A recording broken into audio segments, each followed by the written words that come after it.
Chair Rodriguez, you are now live. Chair Rodriguez, you are now live. Chair Rodriguez, you are now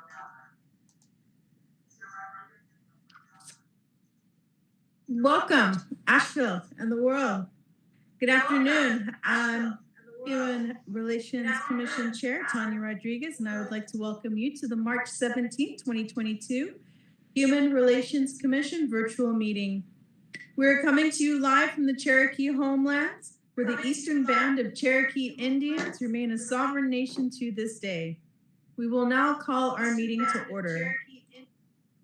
Duties of the Human Relations Commission of Asheville include, but are not limited to, make policy recommendations to the City Council which promote and improve human relations and advance equity in the city, support the city's Office of Equity and Inclusion, provide a forum where residents can raise issues and complaints relating to human relations in the city, engage the community regarding the utilization of city-funded programs and policies for the promotion of human relations, and promote and improve human relations and advance equity in the following areas: public safety, education, art and cultural opportunities, economic development, health and human services, and housing. All commission members and staff are participating virtually. We appreciate your patience as we temporarily conduct our HRCA meetings remotely. We're streaming live on our virtual engagement hub, which is accessible through the virtual engagement hub link on the front page of the city website and also linked on the commission page. We also have an option for the public to listen live by phone by dialing 855-925-2801. That number once again is 855-925-2801 and entering the meeting code 9723. For those of you who plan to speak during our live public comment today, you will need to hit *3 to be put in the speaker queue. For those of you who are with us today, virtually and listening by phone, welcome. We'll now bring our roll call. We'll go through our attendance and introduce all the commission members, staff, and guests who are participating virtually. For our commission members, please make sure to mute your microphone if you are not speaking. When you have a question or you would like to speak, click raise hand at the bottom of the screen, and when recognized by me or Brenda, unmute your microphone. Please remember to mute your mic after you are done speaking. Commission members, as I call your name, please say a quick hello. Tanya Rodriguez, hello. Vice Chair Brandon Oliver, I don't see Brandon here yet. Commissioner Daniel Young. Commissioner Melanie Noyes Espinoza. Let me just remind you that you need to speak because people are listening on the phone. Hello. Commissioner Melanie Noyes Espinoza. Present as well. Commissioner Harvey Dean Harold. Present. Commissioner Tiffany Fleury Devereaux. Present. Commissioner Susie Chandler. Hello. Not present is Commissioner Dolores Venable, Vice Chair Brandon Oliver, Commissioner Amanda Brimseth, Commissioner Emma Nicole Worthy. Welcome to our City Council Liaison, Kim Rooney. Thank you for being here today. And welcome to our city staff members, Brenda Mills, who's the Equity and Inclusion Director and Staff Liaison to the HRCA. Good evening. And also Aaron Miles, which is our legal representative. Thank you for being here today. Good evening, everyone. Good evening. To begin our commission agenda items, please note, I will be stating each agenda item out loud. Again, I ask commission members to please click raise hand to be recognized to speak. Please state your name each time you comment. Just a reminder that the public is listening on the phone, and this keeps the public up to date on the order of the meeting and who is commenting or speaking. Do we have a quorum for today's meeting today? We do Yes, have a ma'am. quorum. That is fabulous. Congratulations. Welcome, Commissioner Crystal Reed. Hello, all. All right. Since we do have a quorum, let's take a moment to check into our next item up for business, approval of minutes for January 20th meeting 2022 and February 17, 2022 meeting. Since we need a quorum to be present to vote to accept these minutes, we do have a quorum, and it's a roll call vote if I'm not mistaken. So has everybody had a chance to review those minutes? And do we have a motion to put those minutes forward? Chair Rodriguez, just a reminder, you need to have a motion and a second and approval for each set of minutes. And whoever All makes the right. motion or the second, please call your name. Great, thank you. Can we get a motion for January 20th minutes for approval? So moved for by Susie Chandler. Thank you. Second by Tiffany Debolo. Thank you, Commissioner Chandler. Thank you, Commissioner Devereaux. Roll call vote. Commissioner Chandler? Yes. Commissioner Devereaux? Yes. Commissioner Harold? Yay. Commissioner Young? Yes. Commissioner Reed? Yes. Commissioner Noyes Espinoza? Yay as well.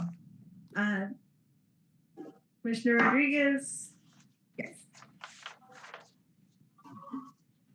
January minutes are approved. Next item up for business is February minutes. Can I get a motion for February minutes approval? Commissioner Harold, I move that we accept the minutes. Wonderful. Can I get a second? Yes. Wonderful. Roll call vote. Commissioner Harold? Yay. Commissioner Young? Yes. Commissioner Chandler? Yes. Commissioner Devereaux? February minutes. I'm sorry, did you call my name? Yes, February minutes. Roll call vote. Yes, yes. Thank you. Commissioner Noyes Espinoza? Yes. Commissioner Reed? Yes. Chair Rodriguez? Yes. Thank you very much. February minutes are approved. Moving on to our staff updates. Brenda, how are we doing on the reparations project?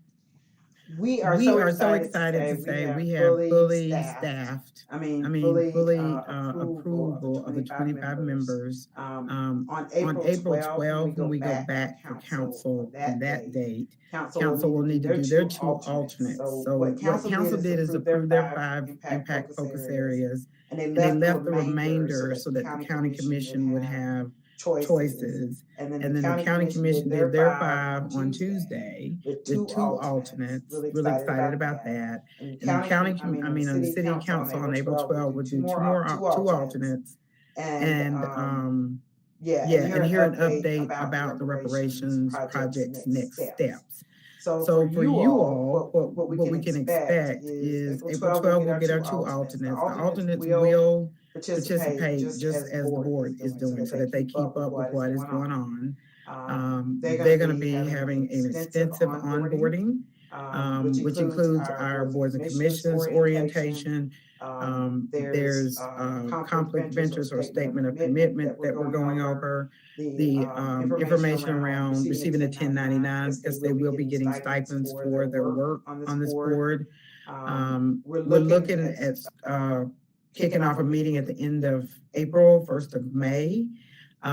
Additionally, what they're going to be put through is also a training on what is racial equity, talking about what is reparations versus restorative justice, and then our city legal staff as well as county legal staff will be talking to them around, they can make the recommendations they need to, but just talking to them around the parameters of recommendations, what is doable, what may have challenges. So we're going to get them all set and ready to go. What you can expect is that the full commission will meet at least once a month. Each of the impact focus areas, criminal justice, education, economic development, housing, and health, will meet separately in work groups. Those will not be a public meeting. Those recommendations will come up to the full board on a monthly basis. And we're looking at having our first set of recommendations somewhere around the end of the summer, first of all. The other thing on my agenda was your resignations. You now have 5 people who have resigned. I got in touch with the last person, Chair Rodriguez, we had talked about, spoke to him, and he said he would like to resign. So we have some other information to talk to around your rules of procedure. So you can decide, once you decide what you would like to do, then we'll know how many people we need to replace on your board. I have not heard anything about in-person meetings. Chair Young had asked me about that earlier. I will check with the clerk's office. I think we're still kind of being a little careful, so it may be another month, maybe 2, I don't know. So we will see where we are with that, but I'll let you know as soon as possible. I know you guys are itching to go back in person and see each other. So that is my report for the day. Thank you. Thank you very much, Brenda. I was just about to ask, are there any questions, comments, or concerns? Commissioner Davila? I was just wondering the format of those meetings for the Reparations Commission. Will that be in person or virtual? We don't know. So we're all playing this by ear. Everybody's not comfortable being in person. And some people may have health issues, things of that nature. So part of the onboarding is talking to them about days of the week they like to meet, time of day, any other needs that they have beyond like technology or stipends and stuff of that nature. So I'll let you know more, and we will keep the public advised whether they need to come to the meeting or they have to watch online. That's a good question. Thank you. Thank you very much, Commissioner Davila. Are there any questions or concerns regarding the reparations project? Live meetings or anything else? Wonderful. Moving on to unfinished business. There's an update to key actions. We all received a form. Would you like to jump in? No, I meant to click the chat button, but then I clicked the hand instead. I think we might have a caller who can't hear the meeting on the phone. Just wanted to throw that out there. I don't know who's doing tech, but they might have a public comment. I'm not sure. So yeah, just wanted to. The meeting is not muted, so I'm not sure. Let me just double check. So y'all keep going. Thank you very much, Commissioner Espinoza. Good looking out. We received in our email information an update to the key actions that we went over in the retreat. So did everybody get a chance to look that over? Because those were updated as per our last meeting.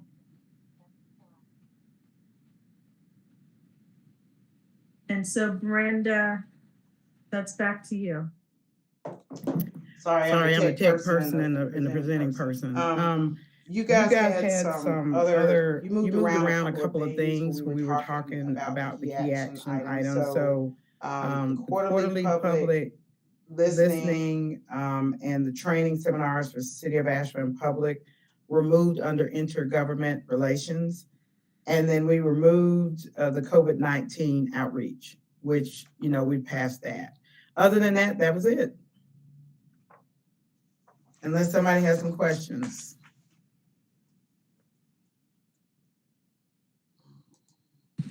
No questions on my end. Thank you, Commissioner DeValo. All right.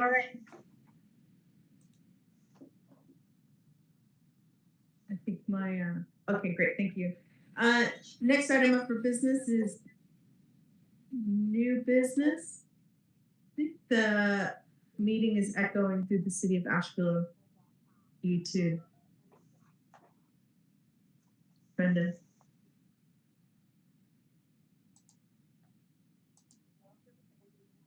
All right, next item up for business is new business. Proposed changes to Hrca rules of procedure presented by staff liaison and legal.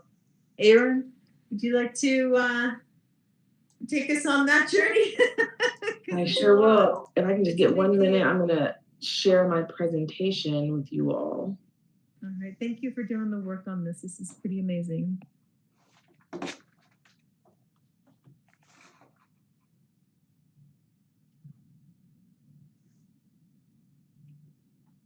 Can everyone see my screen? Okay, great. I'm going to be presenting on the proposed changes to the Human Relations Commission of Asheville Rules of Procedure. Thank you, Madam Chair and Commissioners, for allowing me to present with you today. So, presentation overview, you currently have the rules of procedure that were adopted in 2018. I'm going to give a big picture overview of the procedures and then a big picture overview of the amendments that are being suggested for the procedures. And then I will bring up the actual document itself that shows the edits. So that way each and everyone can see what I'm discussing. But all of that was included in your materials. I don't think the presentation was, but the red line changes to the procedures was included in your materials, as well as the original procedures. So the procedures were adopted in 2018. They outline your mission, the responsibilities of the commission, the terms of each commissioner, the roles of your commissioners, your meetings, and then any voting requirements. What the large proposed changes are: reducing the number of commissioners from 15 to 11. Currently, the enabling ordinance that puts the Human Relations Commission of Asheville in place permits 15 members of the commission, and so does your procedures. If this were to be changed, we would also have to go to council in order to amend the ordinance. However, it's coming to you all first in order to make that suggestion to council if you so choose to. There's also a suggestion of removing the classified groups from membership requirements within the procedures it identifies, and I'll show you what I'm speaking about specifically when I get to the actual procedures document. It requires a certain number of individuals from specified groups to include African Americans, Latinx community, and then different individuals from the various communities within Asheville, North Asheville, West Asheville, South Asheville. What one of the amendments is removing that requirement for the number of individuals and expanding the groups of individuals that are to be on the commission to include everyone in the diverse community of Asheville. One of the other major updates was updating the conflicts of interest section within the rules of procedure. There has been a recent update to majority of the city's boards and commissions conflict of interest section to comply with some state statutes, specifically on land use side, but we've gone through and updated them throughout all the commissions to make sure they're more congruent with each other. So that is one of the biggest changes outside of those that have already been mentioned. Other changes are for clarification and grammatical errors that were noticed within the procedures themselves. these are the highlighting major ones. And then I will get to the give me 1 second, I'll pull up the actual document and then I'll take any questions.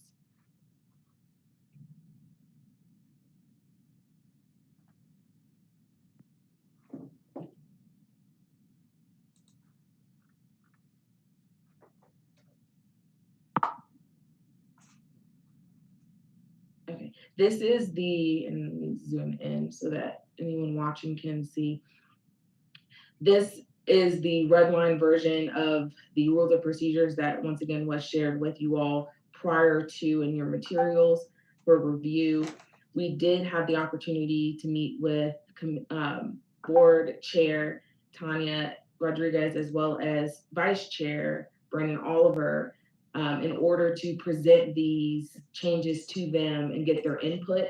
And their input was included in any of the provided changes that are presented to you all today.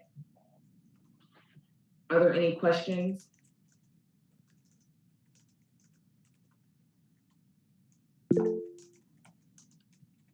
Commissioner Chandler? Thanks, Aaron. I was curious about how, although the city hasn't formally changed or modified how the commissions are structured, but I'm wanting to know how this works, how that's going to work in play with those changes that have been proposed, if they're passed, if they're successful.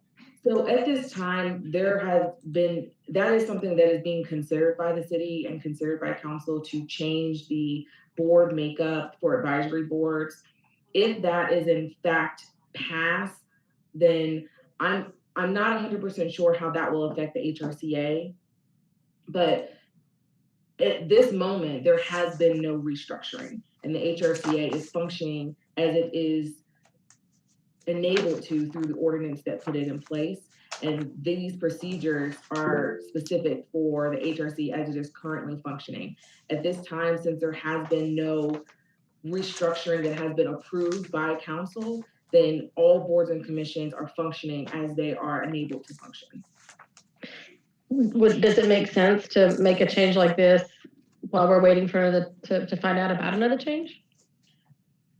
I believe that'd be up to you all to make that determination, because at this point, that restructuring is still very much in the beginning stages of getting public input and determining if that's going to move forward. So we are functioning as if the board is going to continue in perpetuality. If at some point that changes, then I will have Brenda and myself may have further instructions and further information to provide to you all. Commissioners, don't forget to introduce yourself as you're speaking. Commissioner Debolo. Thank you. This is Tiffany Debolo. My question goes back to the fact of changing from 15 and going down to 11. And if I'm correct, did you say that as we, I guess, do new board members or new recruits, that it's open to the entire community? Am I hearing that correctly? Mm-hmm. Yes, so currently it is open to the entire community. Anyone can apply for the Youth Relations Commission of Asheville through the application process that is set up for the boards and commissions through the clerk's office. What your ordinance and your procedures limit, and I'll specifically state this, that the commission must be made up of 6 African Americans, 2 individuals from the Latinx community, 2 individuals from the LGBTQ community, 2 youth members ages 18 to 25, and 2 to 3 individuals living in public housing, and 2 with disability. When we're discussing that, we felt like this is very limiting. So in order to provide a more opportunity for different individuals, one, we included Native American individuals as well as Asian American individuals to encompass a more diverse community and removing those limit requirements. So by removing the 6 and the 2 and the 3, it's saying that you can have more than that or less than that. It's based on the application process. And I hear you. Your second question, I believe, was to the reduction from 15 to 11 members. Is that correct? Okay. And the reason why we made that suggestion, and I'll also have Brenda I'll answer that question, then I'll also kind of rely on Brenda as well, is due to the commission not, at least from my tenure, not having 15 members at any point. We wanted to leave it at a odd number for voting purposes, but in order to allow this commission to be able to function and do its business. So when there is not a quorum present of the seats that are available. So right now there are 10 members of the 15. So that means a quorum is 50% plus one. If there were 15 individuals, then the quorum would have to be 8. If at no point we were able to get 8 members, then all business will be stalled for the commission. That means that no voting could occur due to there not being a quorum. By reducing the number of members, that would supposedly increase the opportunity to have business being conducted because it reduces the number required for a quorum. And Brenda, if you want, I'm not sure if you wanted to chime in and provide any other information. Just want to echo. Just want to echo what you said. Plus, you're tending to have about that many people on the board at any time, as well as we need to get business conducted. So you do need to have a quorum. There was a couple of months where we did not. And I know we were missing one person on medical leave, and there's a couple of people we finally figured out like where they are, what's going on with them. But 15 is a big board. It's a lot of folks. And I just think that would be more usable. And that way you would only have to have 6 folks. Am I right? Is that correct? Yep. And that's what we've been tending to have, about 6 or 7. Yep. Well, that the other thing, hold on a second. And the other thing I wanted to say, Aaron, if I'm correct, they can make all the changes except for Article 3 membership. That would have to go back to council. Is this correct? That is correct. All of the changes you can vote on tonight, well, you can vote on as a commission. Article 3 would have to go to council in order to update the ordinance. So the ordinance that enables the HRCA to do business has these exact same requirements. So that would have to go to council for them to approve and amend the ordinance, removing that requirement. And so the changes that are being suggested to you, other than the number reduction, if that's something that you have concerns with, which we would have to go to council for, are technical things that would be helpful to your board and running your board, like Aaron said. So I just want to get that in there, Chair Devereaux. Thank you. Thank you. I do have a question, Mayor Rodriguez. Chair, on B for Article 3 under membership, the popular culture is moving away from Latinx, and so maybe to update it for, I've seen a lot of inclusive culture put in the word Latin, and then a /A/O/E. Okay, I can make that a change. So I just want to make sure I'm making it correctly. Latin /A/O/E. Correct. Okay. I can make that addition and change that. Yeah, and then in that way that it's inclusive, because a lot of Spanish-speaking culture has pushed back really hard on the X of Latinx, and so it's not often it's not spoken amongst Latin culture anymore. In fact, it's denounced heavily. So just update that item B in that. Thank you, Commissioner Chandler. This is Commissioner Chandler. Thank you, Chair Rodriguez. Just in my due diligence for the LGBTQ community, typically it's LGBTQIA plus. Anybody else got any other letters? You said A plus, is that correct? Yeah, intersex, asex, and so on is the plus. Yes, I can make that addition as well. I had another question about reducing the number of members of commissioners on the board, and I'm wondering if we're dropping that level down to where we are because we feel like that many people will come here, or will we be dropping the functioning level if we have about 60% of our members showing up? Are we going to end up with, and 11 is our new number, are we going to end up with just like 3 or 4 people showing up at each meeting? I guess that'd be something we as the board need to discuss, right? I would think so, that would be something that each board member would need to think about individually, your commitment to the Human Relations Commission of Asheville, as well as collectively what requirements you are putting in place for yourselves as commissioners. Reducing the number would allow business to move forward based on the number of individuals that are consistently showing up at meetings. We would, if 6 members were to show up regularly, we would regularly have a quorum and business could be moving forward. As always, for every board and commission, we would love to see every commissioner present at every single meeting as they've committed to do this work. So hopefully that moving forward, we don't have as many individuals not present, but reducing that would just reduce the number that are required to be there in order to conduct business. Thank you. It just clicked for me. Thank you. Commissioner Hrca? Yes, it's Commissioner Hrca. As far as A through I, that stands for just one person, except for the top. SF stands for one. How many people are going to actually be on A through I? Are you asking, so what is being suggested is that we remove the required number of individuals from the identified groups?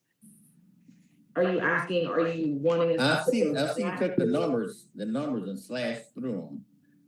Yeah. But what I'm saying is, what is going to be the number in there, or is that yet to be determined? That is yet to be determined. So we're not putting a number back. The suggestion is to remove the number of required individuals from the identified groups. I got that. Without putting any back. Okay, I got that. My next question is F. I had a problem with that. Youth members between the ages of 18 and 25. And the 18 to 25 wasn't getting it for me, so I had to do a little research on that as far as, the youth age. So what I came up with was the best one was that statistically, the ages in the U.S. and United Nations established the youth ages are 15 to 24.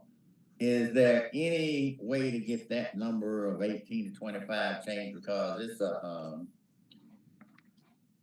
should I say, it's like written in stone as far as, them saying that's what the youth ages are. But that would be more inclusive of ages. Instead of 8, you'd have 10 age groups to look at as far as, a youth representative. So that is possible to change. This section will have to go to council for review. I would caution having any individuals who are under the age of 18 due to the fact that they are not at the age of consent and cannot contract and provide any type of, without parental consent, cannot conduct business in that way. So I would caution going below the age of 18. Maybe the suggestion is to remove the term youth and provide individuals between the ages of whatever this board decides. Those suggestions should be, but once again, that will have to go to council as well to change that since it is listed in your enabling ordinance. Okay, thank you. Well, that was a really good exchange. I do have one more, Chair Rodriguez,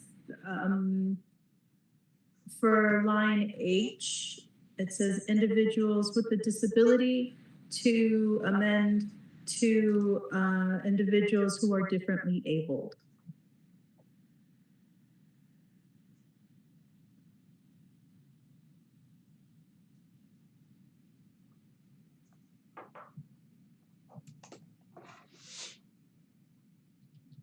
Okay. So changing F, removing disability altogether? Altogether, yeah, and the terminology, the inclusive terminology is differently abled. Would you be amenable to, because disability is defined by statute and federally defined, including both in order to make sure that we are in being completely inclusive?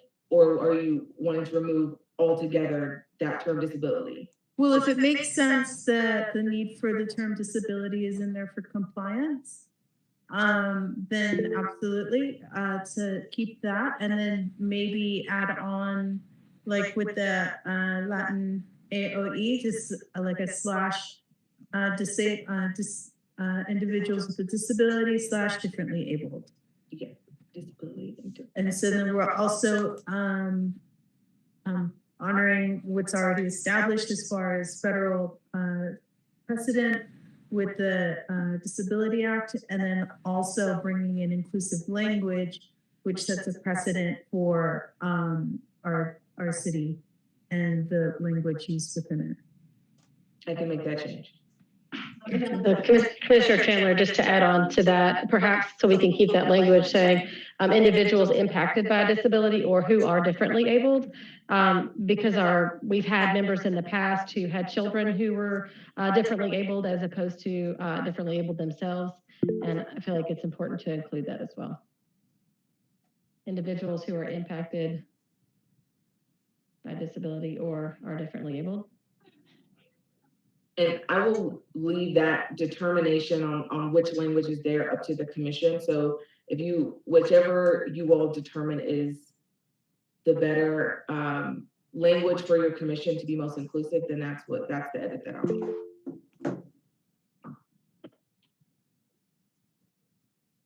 Thank you. I believe Commissioner Harold had their hand raised, and then Commissioner Double. I took my hand down. All right, thank you. Thank you for your participation. Thank you for your participation. Commissioner Double.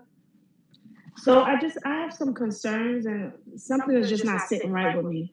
And I understand the need to take away numbers, right? But I'm thinking with intentionality, this commission was designed and created to support racial equity, right? And I mean, in the terms of anti-Blackness. And I'm afraid if we take away actual number, especially for African Americans, then there's not going to be a lot of intentionality of making sure they're in those slots. So one of the reasons to remove those numbers is those numbers constitute a quota, and quotas are not permitted under federal or state law on any type of selection process. So that is one of the reasons to remove those numbers.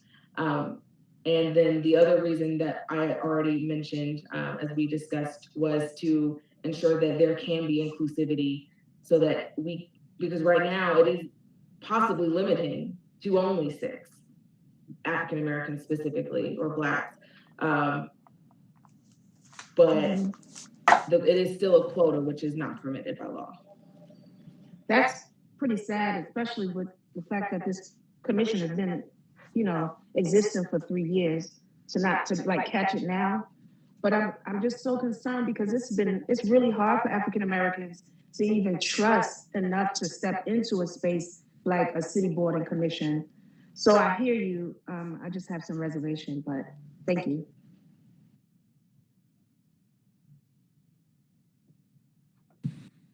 Thank you very much for your concerns. Oh, Aaron? If there's no other questions on this section, I'll scroll down so that you all can see what other changes have been made. I did update this section, which is Article, I believe it's Article 3? Article 3, Section 3. This is a grammatical error here, and then the second line is just for example, what 50% of the meeting is. It is a requirement that in order to be counted in attendance as a commissioner, that an individual would have to participate with 50% of the meeting. This is an example that if the meeting is an hour and a half, that a commissioner will be required to participate for 45 minutes. So that is a clarification edit. Section under meetings, the only clarification was here was just to make it's currently you're required to have at least 9 meetings. This was just a clarification, and then a clarification which is already being done, that the commission may elect to have additional meetings as deemed necessary by the commission, which is already occurring. It was just a clarification that it be included within your rules. Section 5 were just some grammatical and for clarification. And section 6 was also a clarification in the absence of the chair. Originally, it just said chair or vice chair, but the chair may call special meetings, and in the absence of the chair, the vice chair may call those meetings. Emergency meetings is also a clarification. And then I included section 8 to identify meeting formats. Currently, because this is a public body, it has to comply with North Carolina's public meeting laws. And I included that any formats must be conformance with such laws. In Article 6, I apologize, section 2, I included some language that is going aligned with the conflicts of interest. So any recusal of members from participation with respect to certain items or matters due to a conflict of interest shall not destroy a quorum, provided that in no case shall an action be taken other than continuation or adjournment of the meeting by less than 5 members. So at this, currently we have a quorum, and if say there's not a recusal, if there is a recusal because there are 6 members, then we'd still be able to do business with 5 members. And then voting, this is just clarifying that voting can be done in a roll call format, which has already been done in our virtual format. This was a clarification, updating the ordinance, which is enabling the Human Relations Commission of Asheville and removing this statute here. And this is the updated conflicts of interest section, which brings this procedures into conformity with other boards and commissions across the city and updating their conflicts of interest section. And then I believe the last update was just for the adoption language, that they be adopted by a majority of commissioners where a quorum is present. Are there any other questions?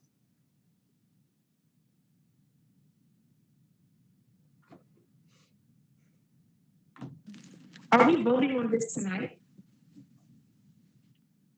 So you can generally, there were some suggested edits. So what I will do is I can go back and make those suggested edits that have been provided by the commission and then bring it back to you at your next meeting. And then at that point, you can vote on the entire document, which includes any of the edits that have been suggested tonight. That sounds great. Thank you. And thank you for your work on this.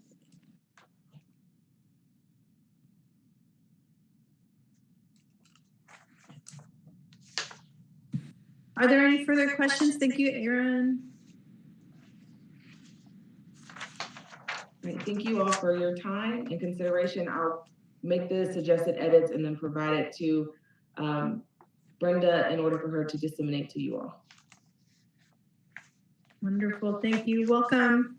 Vice Chair Brandon Oliver.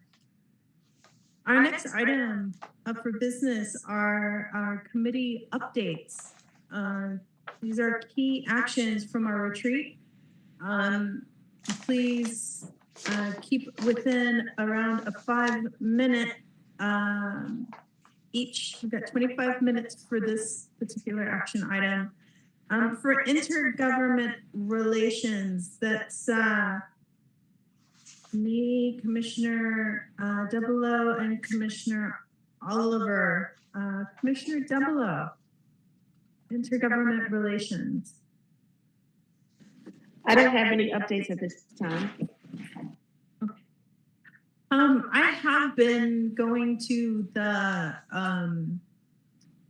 restructuring plan meetings and learning a lot about that. And so I did sign up for the working group for that.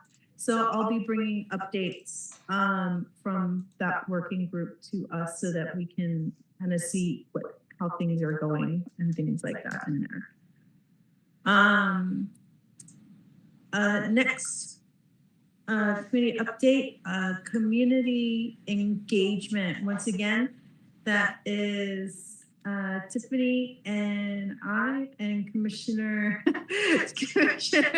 Harvey, community relations. Are there any events coming up that we might be able to get a booth in and maybe give out information for the HRCA for the community?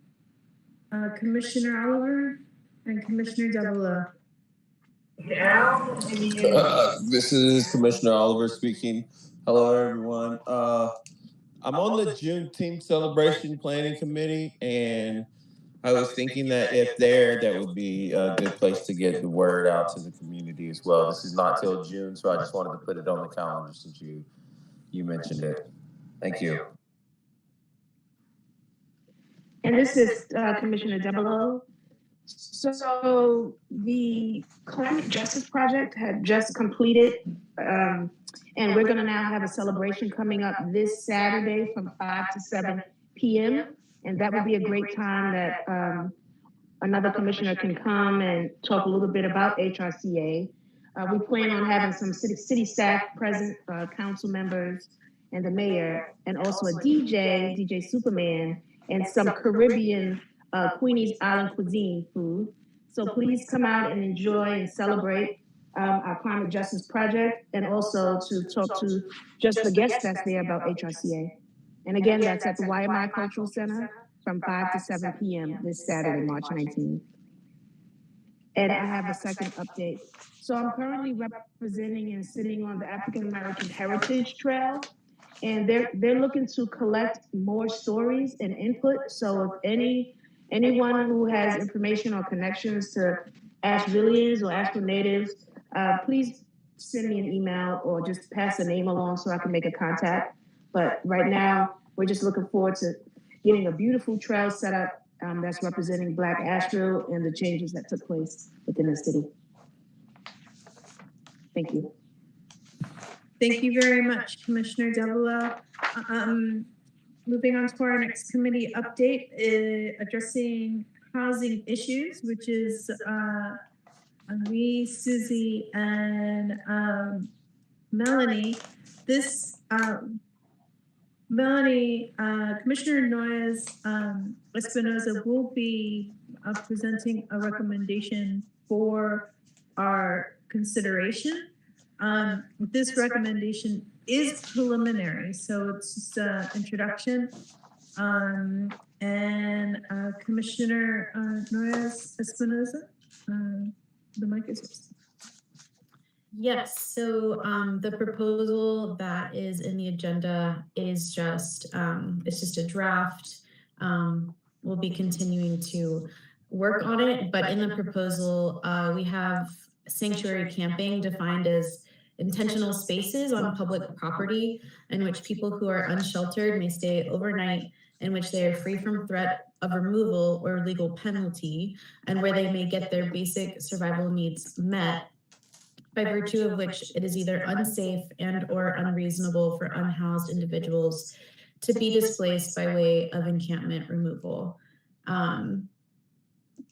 The way that it's written right now gives the city control over where the sites could be located in order for them to leverage where they think or where they would prefer for there to be more or less interaction with the public. And just to kind of back things up for context, remember last year that there was community-wide outrage over the encampment sweep under Lexington Bridge that sparked the conversations around stopping camp sweeps altogether. And despite public outcry and so many city council meetings and our Hrca recommendation to stop encampment sweeps during inclement weather, there were still at least 20 cases of camp sweeps during 2021. And I have, there's a list. I can drop these links in the chat actually. I'm gonna Chair Espinoza, no chatting. That's turned off. So if you'll email anything to me, I'll make sure the board gets it. Thank you so much. Perfect. Yes, sounds good. And so these camp sweeps also continued for the entire duration of COVID, despite federal guidelines to allow people who are living unsheltered or in encampments to remain where they are. Their website still says right now that, quote, clearing encampments can cause people to disperse throughout the community and break connections with service providers. This increases the potential for infectious disease spread. I have the link for that as well. But with or without COVID, displacing folks is dangerous. And it's also inherently racist because we understand even better now that Black and brown folks are disproportionately falling through the cracks and are left with minimal to no support systems. So all of that being said, in Asheville, there's always somewhere between 500 and 600 unhoused people on the streets at any given time. And this was brought up at our last recommendation around this issue as well. But I really think that there's less than half that amount of shelter beds available in town, with or without Code Purple, I think. But it's also important to note that none of these shelter options are low barrier, high access shelters. And again, that means that people who don't have ID, who are not sober, who have pets, who aren't religious, and who are trans or gender nonconforming, that they either can't enter or don't feel comfortable in their shelters. But it's also really important to note that a lot of our unhoused folks don't prefer to use shelters for various reasons, whether it's trauma or just preference. But this is a fundamental fact about our unhoused community that often gets overlooked, and it's really important to understand that when it comes to meeting people's needs while also meeting them where they're at. And there are concerns that come up around sanctioned camping, include public safety. The first city council meeting this year on January 11th, Mike Lamb brought up that there was maybe a correlation between camps and crime, but the report, it doesn't prove that unsheltered people were the cause. And there's a lot of reasons that make it for poor reporting. Literally any bar or hotel downtown can produce the same results as encampments when it comes to mapping out crime. And I can include an analysis on that in an email as well to Brenda. But on the topic of safety, campers feel safer when they're in a community rather than being an outlier camping alone, especially, if it's women or femme people. And there's research and evidence to show that camps that have access to services lead to less violence taking place in or around the camps as well. There's also concerns of trash and sharps removal. A response to this would be, comparing the prices of consistently removing the camps, contracting bulldozers and dump trucks and other resources, and seeing how it compares to the monthly cost of dumpsters, toilets, sharps containers, hand washing stations, things like that. And studies also show that unsheltered folks who are cut off from those like sanitation resources and community resources end up costing the community up to like $50,000 per individual a year when they inevitably have to use emergency services like ambulances, emergency rooms, and things like that. So there's a lot of other stuff that goes into this. I feel like I might be running over time, but there's talks about, what it would look like if there was a volunteer coordinator that could manage volunteers who have come forward, who say they would love to help with trash removal and resource distribution. Faith leaders in the community are actively looking to other states and cities for policy examples. For example, Denver just allocated $3.9 million of American Rescue Plan money to fund what they call safe outdoor spaces, which they now have 3 of. And their mayor describes them as being critical to the community. And through having these, they've been able to track how many folks have gotten connected to housing. And there's no reason why we can't do that here. We could map out other metrics of success, like who's getting connected to housing lists and primary care and other services. But all of this is to say that our working group is going to continue to work alongside other community members who are working on this, and hopefully the Homeless Initiative Advisory Committee as well, who might explore what sanctuary camping could look like. And so that we can move more towards improving public health and safety for sheltered and unsheltered residents, thus increasing equity and inclusion for all community members. So if anyone has any questions or feedback now or in the meantime before next meeting, where we hopefully will have a more finalized version, let us know. So that's it. Thank you very much, Commissioner Espinoza. That is a lot of work. Thank you very much for doing and putting all of that together. It's a wonderful presentation. Commissioner Oliver, and then Commissioner Hrca. I'm sorry, my hand should not be raised. Thank you, Vice Chair Oliver. Commissioner Let me see. Commissioner Espinoza, you were speaking of the, I guess you call it a letter that you were putting together as far as the chapters and articles and all of that. That's what you were speaking on? Yes. Yeah. So Okay. the proposal does have, it breaks down the certain city ordinances Okay. where. I had a problem when it came to, well, I had an issue. Not a problem. Sure. Yeah, go ahead. Okay, on the third whereas, the city of Asheville has not abided by the CDC guidelines to shelter in place during the pandemic, causing public health risks and displacements of unsheltered community members who are disproportionately Black, Indigenous, and people of color. Mm-hmm. When I read that, I said, you totally forgot about the white people.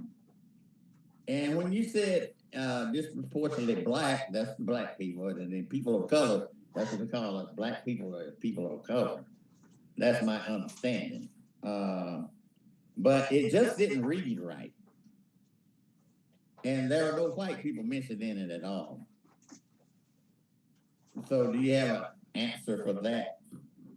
Yeah, so that's speaking to the fact that we can include that in there.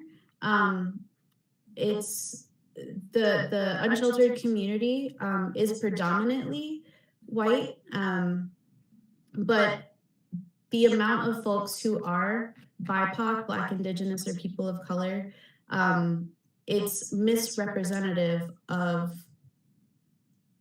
how many of those members are actually in our community. So there's a lot more people who are unsheltered, who are Black, Indigenous, or people of color than what represents how many of those people are present in the community, like the ratios, you know what I mean? So disproportionately BIPOC is like, there's way more BIPOC people to white people on the streets than there would be in our demographic, if you look at our demographics for the city of Asheville. Does that make more sense? Not really, because I'm still looking at that same sentence and it didn't make any sense what you said either. But I guess that's what you're going on, but you can change the wording in that. I wish you would, but that's up to you. But I was just wanting to bring that to your attention as far as that one line right there. Okay, yeah, we can definitely think about how to make that more clear. Okay, and then as we go on down to number 4, and Asheville City ordinances, Asheville City codes as follows. And it's the second line, I think it's the first line going into the sanctuary gapping guidelines. Oops. You need to change. I said you need to change that in camping. Yep. Thank you. I just thought I'd point that out. Perfect. Because I like to read everything. We appreciate that. I appreciate that, Commissioner Espinosa. Yeah, thank you. Thank you very much, Commissioner Harold. Mr. Chandler. Mr. Chandler, I was trying to find a way to help Commissioner Harold kind of put together why it's a human relations issue and why it is a racism issue to address that. Yes, we far and away have a higher population of white houseless. However, it's similar to the prison population. There are a lot more folks of color that make up the prison population than who make up the free population. And the houseless community is a lot like that. And I think that's what Commissioner Noyes-Espinosa is pointing out in order to draw attention to the urgency and the impact of the camping ban and trying to create these sanctuary spaces is that racism finds a way to get everywhere, including in the people who end up with no homes. I hope that helps. If not, I apologize. Thank you, Commissioner Chandler. And to also add to that, there's different facets of homelessness as of being unsheltered as well. There's the invisible houseless, where people literally don't have a home, but they're not camping, but they don't have anywhere to go. And so they're going from place to place to place.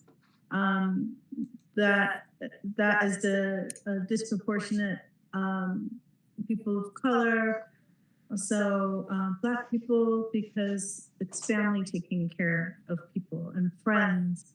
And so it's a different kind of visibility. It's an invisibility that's there. On the front lines here in Asheville, we often see the majority of the people that are unsheltered are white. Yes, you're absolutely right.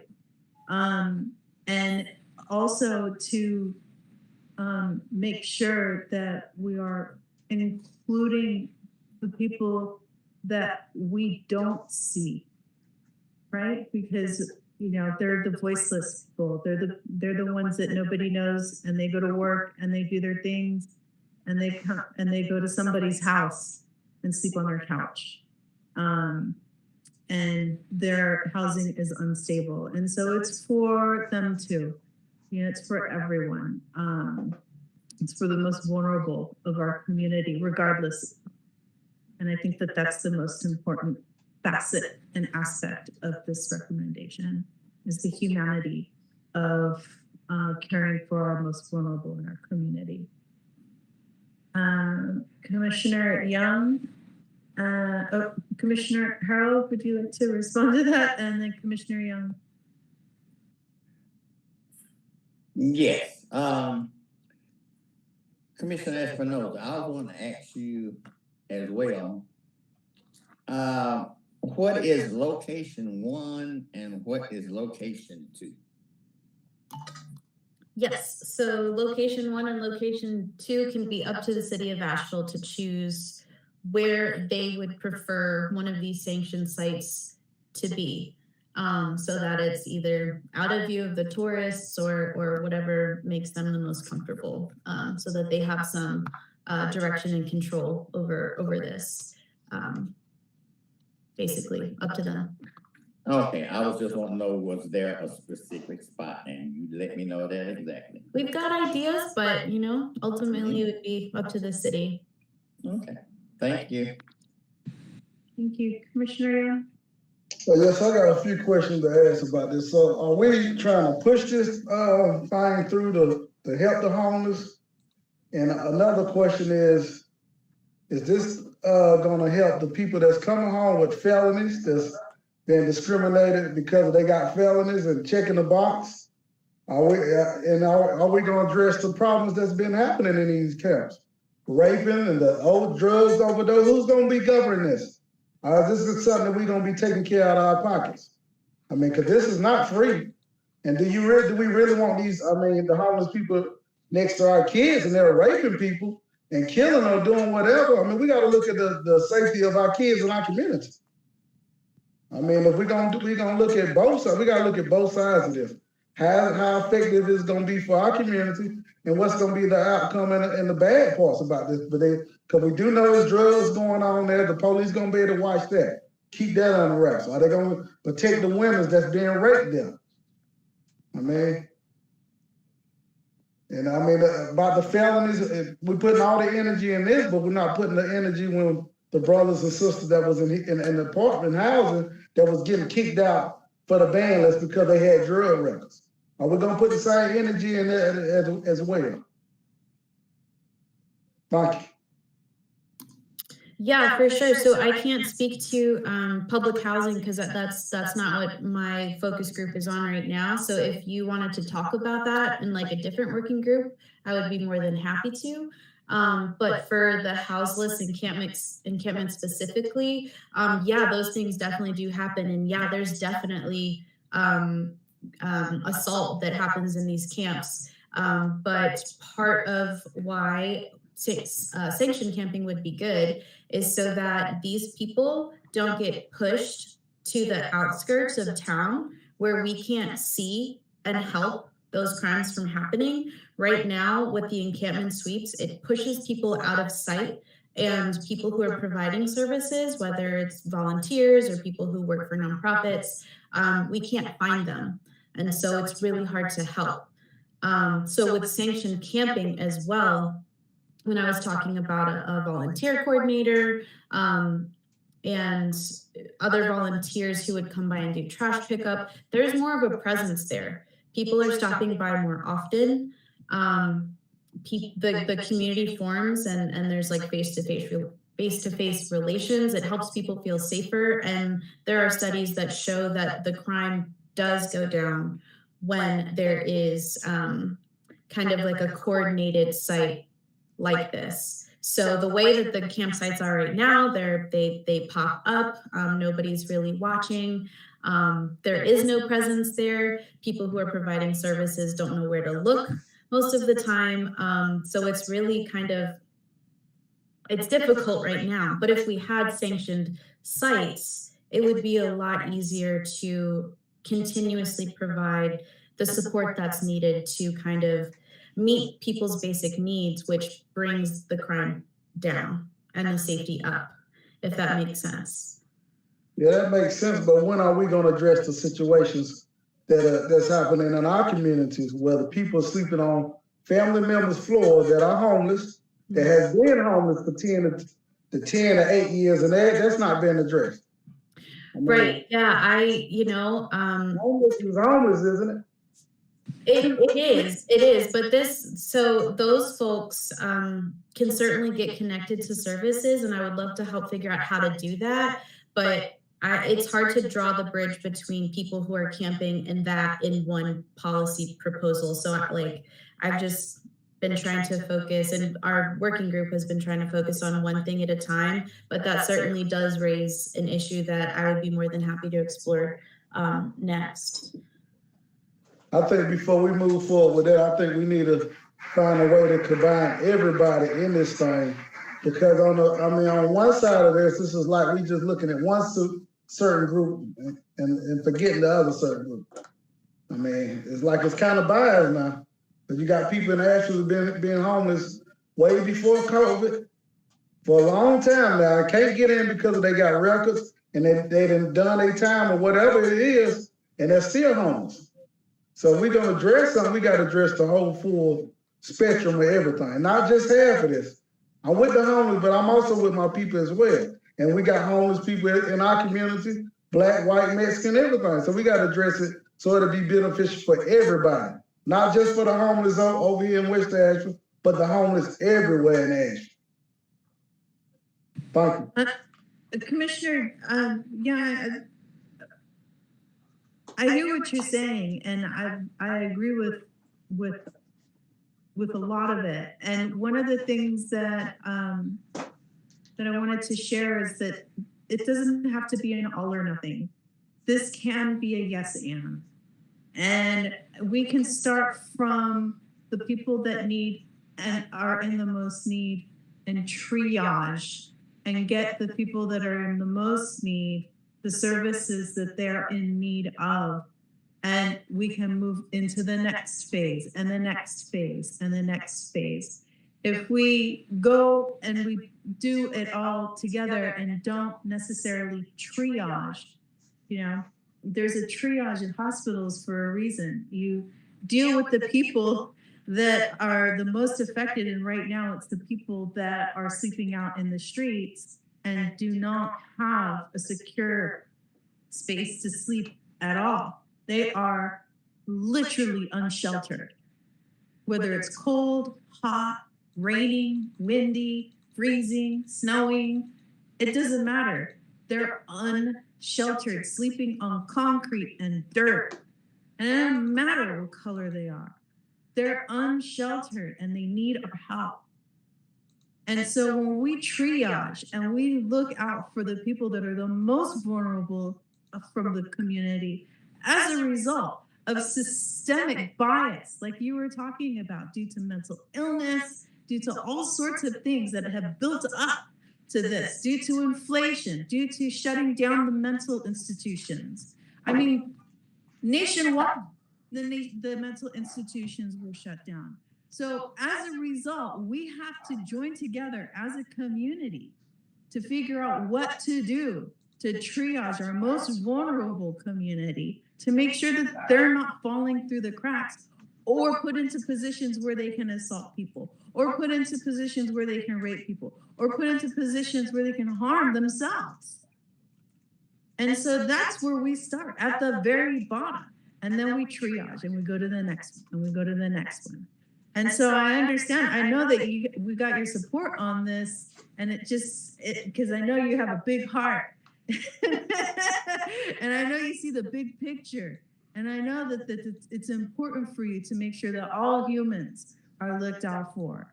And so, and I love the way that you push back, because it's important, it really is. And so I just wanted to bring that in for clarification, to kind of open up the opportunity to look at how this recommendation can affect our community for the good, and elevate and evolve our humanity for the better.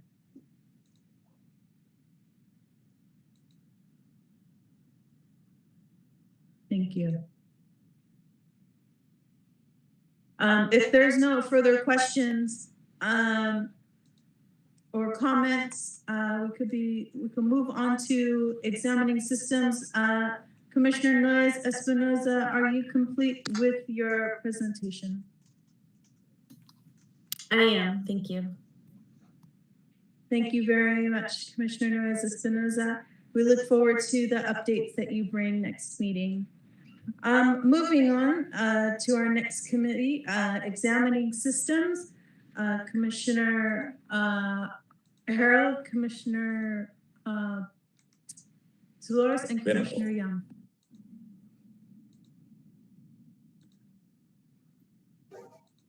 Yes, I would like to speak on that. I don't believe anyone's here except me on examining systems. I'm still working on that by myself, but I talked to Dolores last week, and we're going to move forward with that. The next thing I want to know is Daniel. Yes. What's Daniel's name? whole name. Daniel Young. Pardon me? Daniel Young. Okay, Mr. Young, that is you. Would you like to get together with me as far as, getting some ideas together? Yes. Okay, my number is 828-329. Can you send it to me in a text? In the message? I'm old school. I'm giving it out as in front of I'm you. gonna send you mine. Commissioner Harold, remember this is a public meeting, and it will be on YouTube in perpetuity. So you might want to reserve your phone number. And oh yeah, I forgot about that thing. And Commissioner Young will get a hold of you. Yes. Brenda? I will share contacts between the two gentlemen. Thank you. Other than that, that would be very good. I appreciate that very much, Commissioner Young. Thank you. Thank you very much. And our next committee update is for improving HRCA. Commissioner Young, any updates on your committee? Yeah, not really, but we do have some stuff that needs to be addressed about housing. If we can set up a meeting about that. And some situations involving our kids at the Ashford House, removal of the homeroom. The kids are planning to do a protest tomorrow morning. If anybody's able to be there to support our kids who need our help at 8 o'clock tomorrow at Ashford High. We got kids that are doing what they're supposed to be doing, and the system is trying to take stuff away that's beneficial for them, and they want to figure out why. And if we are the commission board that we need to be there supporting our kids. Tomorrow morning at 8 a.m., Asheville High School. Thank you very much, Commissioner Young. Commissioner Reed? I apologize, but I do have just a couple of questions now that the comments have made about the committees itself. And these are, the key actions are listed on the paperwork that was sent out in the link.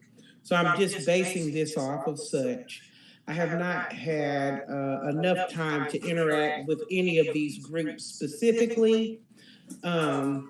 However, I do entertain this on a daily basis. The human relations portion, of course, I did in fact want to be more involved with addressing the housing issues. There would be some suggestions that I would like to make if I would be allowed to. That does not have to take place now, of course. And also improving the HRCA. I would like to also be a part of that as well.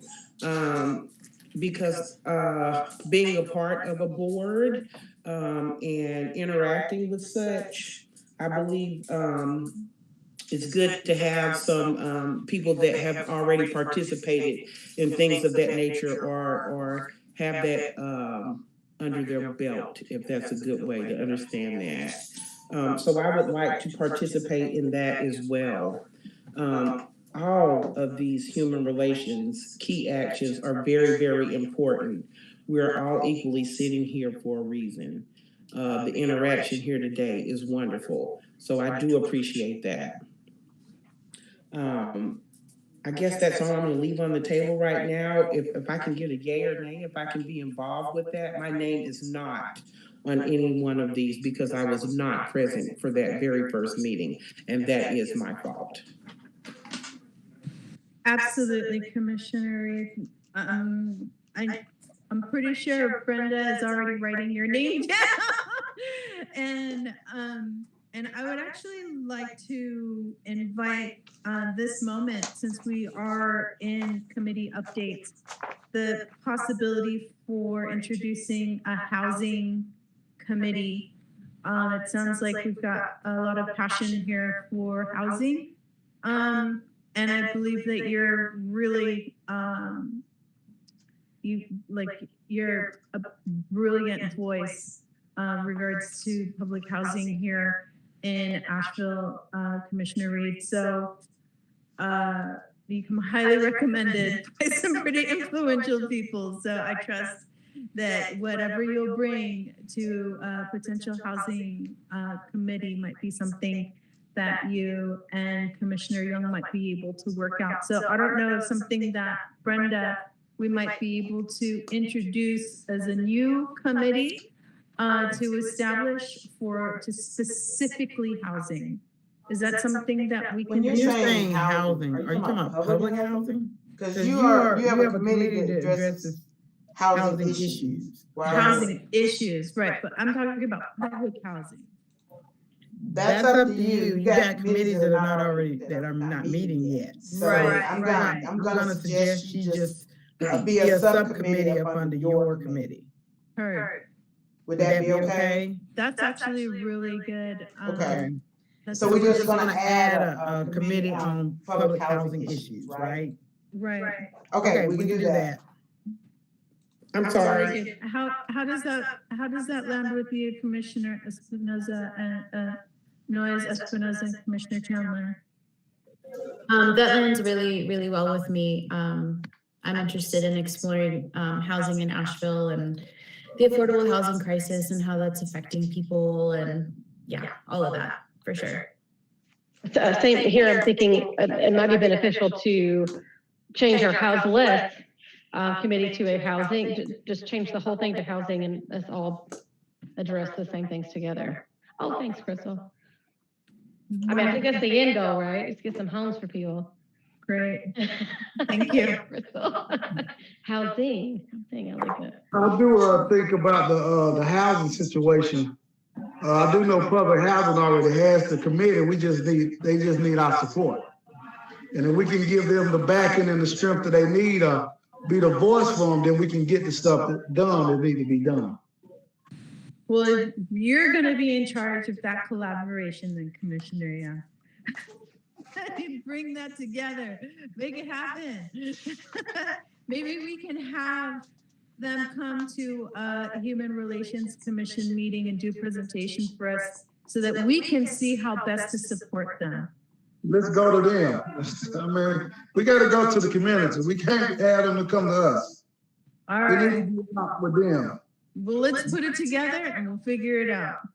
Thank you.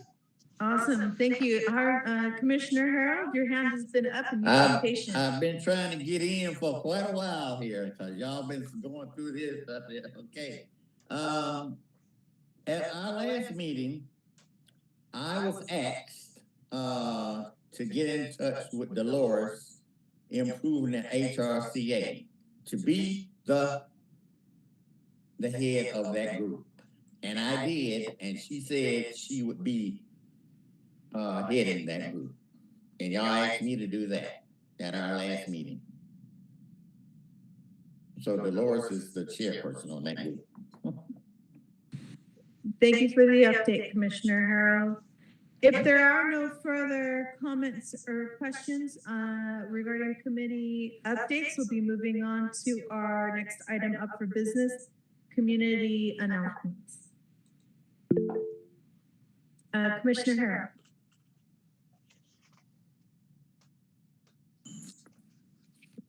Okay, as far as the community announcements that I have, it's supposed to be stuff that's gonna necessarily help us. The ABCCM, this is happening in May. It's gonna start in May. And May, they're having meetings in May, just to help with the homeless. I'll go through it real quick. It's ABCCM volunteers, the General Assembly that's gonna be on Riceville Road, 499 Riceville Road. It's going to be on Zoom at 6:30. And May 24th, September 27th, and November 29th. And they're going to be discussing a lot of things as far as homelessness, feeding the hungry, healing the sick. And it's at Grassy Branch Baptist. So that would be a lot of information that, being given out at those meetings, because there's gonna be several of them. But that, like I said, you know, the head of it is ABCCM. Commissioner And like I Harold, said- what does ABCCM, pardon me, stand for? Asheville, Buncombe Asheville, County Buncombe Christian County Ministry. Christian Community. Ministry. Yeah, ministry. That's Thank you. ABCCM. They saved my life. They're very similar to Haywood Street Congregation, where they do lots of outreach programs regardless of religious affiliation. Thank you very much. Thank you, Commissioner Harold. Thank you, Commissioner Chandler. We did speak out about the Commissioner Debolo was talking about the YMI Climate Justice Project, the Climate Justice Project, the YMI on Saturday, and also Commissioner Oliver was talking about Juneteenth coming up. Are there any further community announcements that we would like for the community of Asheville to know about and attend? Commissioner Harold. Okay, Commissioner, did Tiffany say that was from 5 to 7 on Saturday at the YMI, 5 to 7?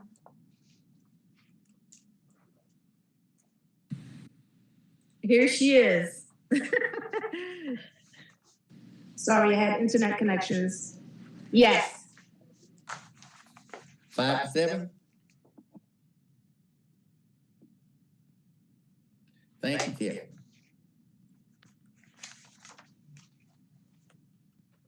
Thank you very much. Oh, Commissioner Norris Espinosa. One more thing, for the month of March at Revolve Studios in the River Arts District, there will be a gallery with art from Black and Brown youth from Word on the Street, or Voz de los Jóvenes. And the art is so good. These kids are so talented. I highly recommend it. So. Thank you, Commissioner Norris Espinosa. Commissioner Debolo. Tomorrow, this Saturday, Hood Huggers International is having their annual plant sale, and it kicks off tomorrow, Saturday, from 11 until 2. So there's going to be some warm things to eat and coffee, and you can purchase plants if anyone is interested. Thank you, Commissioner Debolo. Are there any further community announcements before we move on to our next item up for business? Thank you very much for all of the community announcements. Next item up for business is public comment. Did we have the community member coming up for public comment? You do have two loud callers. I'm going to remind the commissioners that you are not to respond to the callers. We're not going to be conversating back and forth. They will have 3 minutes to speak, and when they hear the chimes, I will mute them. So I will go ahead and get them going. Welcome, live callers. Thank you, Brenda. Caller 62. Let's see if this got going.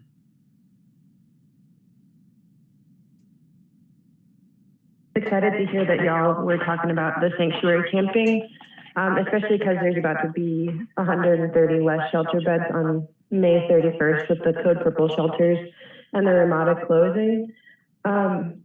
When City Council has been talking about, when sanctuary camping has been brought up, it's been shut down pretty quickly as being like a radical or useless project, but there's a lot of cities that are doing it really well right now. And so I think there's just a lot of good examples to show them that it's super cheap, way cheaper than cleaning up camps over and over, but also it is super effective. And in talking to folks that do live on the street, because the biggest concern that folks have been bringing up is safety in encampments. When talking to folks that live on the streets, they've almost always say that they feel a lot safer camping with other people, so then they can holler for help if they do need it. So yeah, that's for safety, definitely like a safety issue to sleep on your own for sure as well. But yeah, so I don't know, in doing some math of how much money that would cost to do something like that, would just be a dumpster and toilets each month, which is really not bad. And I know that there's a ton of energy behind, like from a lot of the churches right now to want to help with this sanctuary camping. And so what folks have talked about wanting to help with is that trash removal and like connecting folks to services. There's just so much energy behind it right now that I feel like this just isn't something super inexpensive the city could do to like really improve quality of life of folks on the street. Thanks, that's all.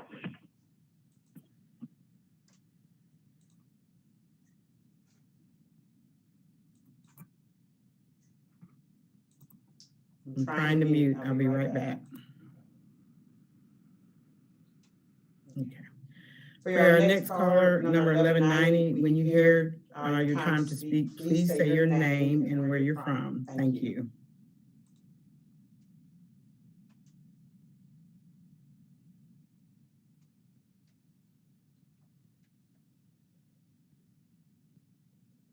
I'm calling in from South Asheville today.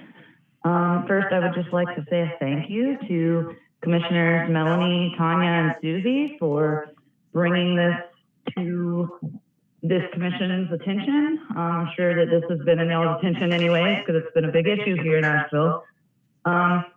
First, let's start with some, basic facts. I've heard a lot of concern about the cost for having sanctioned camping areas and who that would fall upon.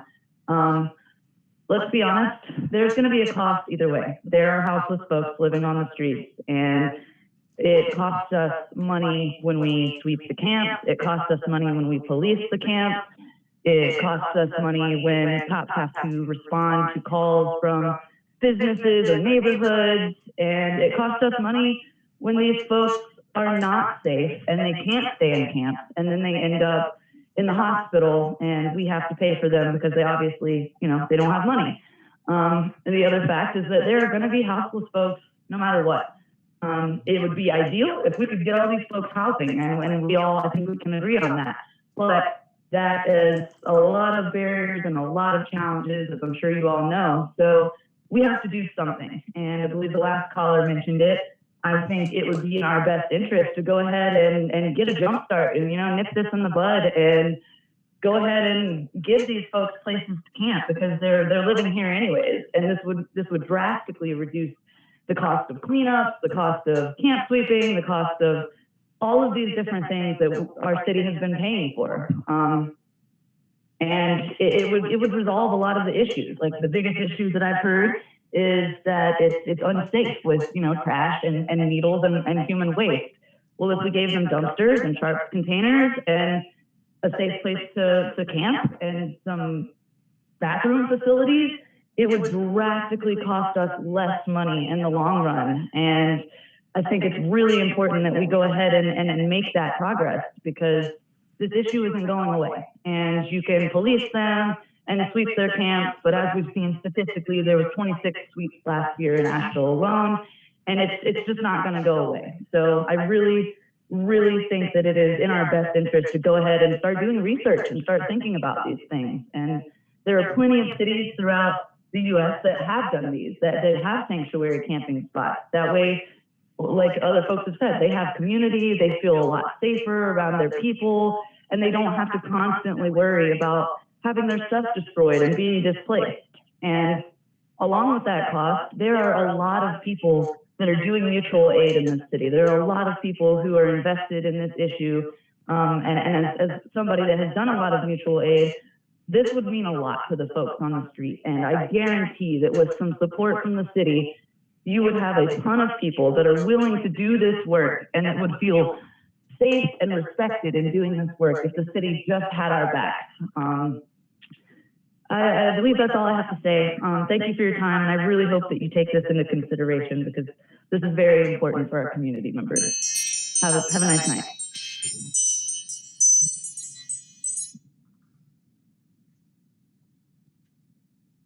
Thank you to all those that called in for live comment. Sarah Rodriguez, hold on. I have one more caller. One more caller? Fabulous. I just need to reset my clock. Hold on just a second.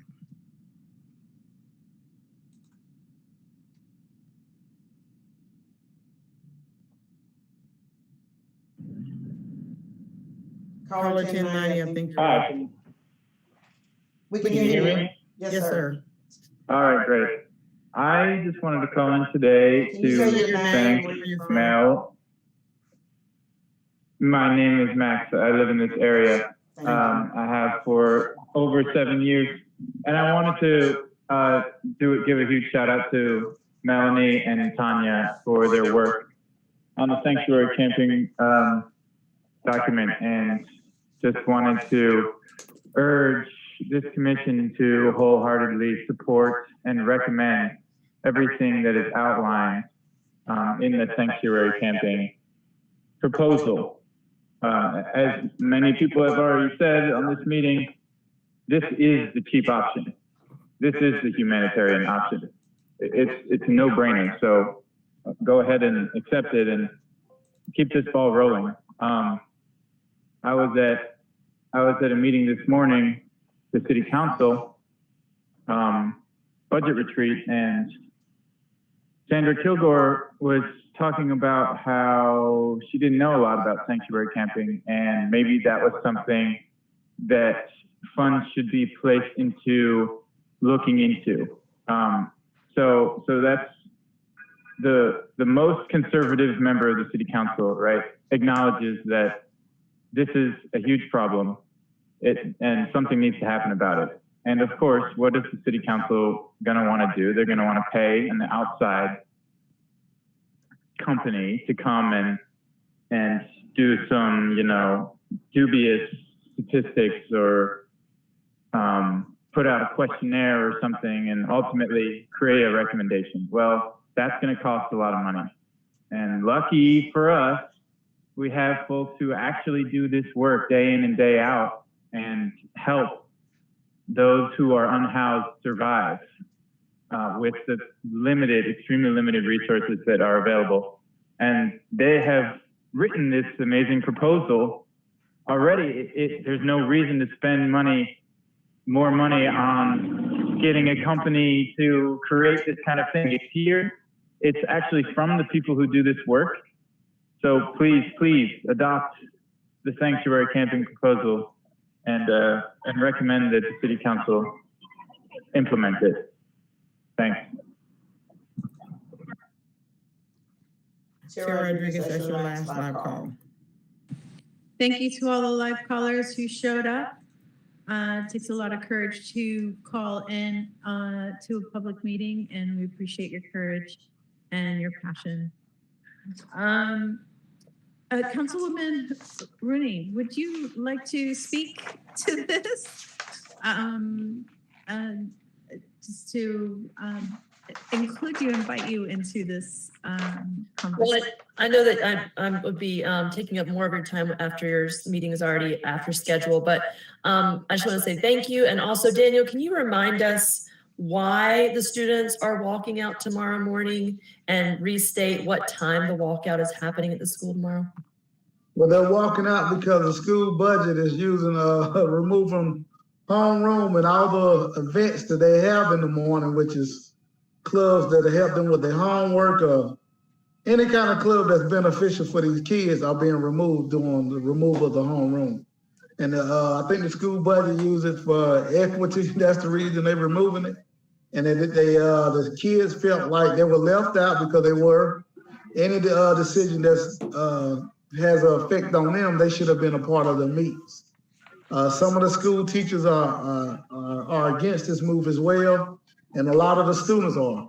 The walkout is going to be at 8 a.m. tomorrow morning, and they're asking us to. I'm asking y'all to just come and support our kids, hear their voices, and let's back them, because they can't be out here doing what they shouldn't be doing, but they're doing what they're trying to do, and that's to graduate, to succeed. So, and I would say that we're talking about Asheville High and Silsa, and also my understanding from students that I spoke with this week is that homeroom is the only time that you can be in the school like early to do the club work. So that's where a lot of folks who wouldn't otherwise have transportation can be on campus to do that club work, like Black Student Union, for example. And it keeps them from having to stay afterwards and address other transportation issues later in the day. But that prevents them from being able to organize and get extra resources around study time, access to teachers and staff. Yes. Thank you. Thank you for the work you're doing, Commissioner Young, and thank you for your voice, Councilman, and the work you do for us in serving in council in the city of Asheville. Moving on to our next item up for business, future agenda items. Training in city mandated equity and inclusion processes is coming up. Working on the accountability pipeline for complaints process for City of Asheville for city employees and resident complaints. That's you, Brenda. LGBTQIA+ discrimination protections and complaints process to make sure that doesn't fall through the cracks. ADA compliance and complaints process, that's on the list, working in on that. Creation of volunteer mentorship program to support returning citizens, that's you, Commissioner Young. Public safety education, fair and equitable housing, and environmental and climate concerns. Thank you very much, all of you commissioners, for your passion, your drive, and your presence. It is always an honor to be of service in this commission. Next item up for business is adjournment. If there is no other business to be presented, we shall adjourn. Meeting adjourned. Thank you very much. Be kind to each other and keep it real, y'all. Thank you.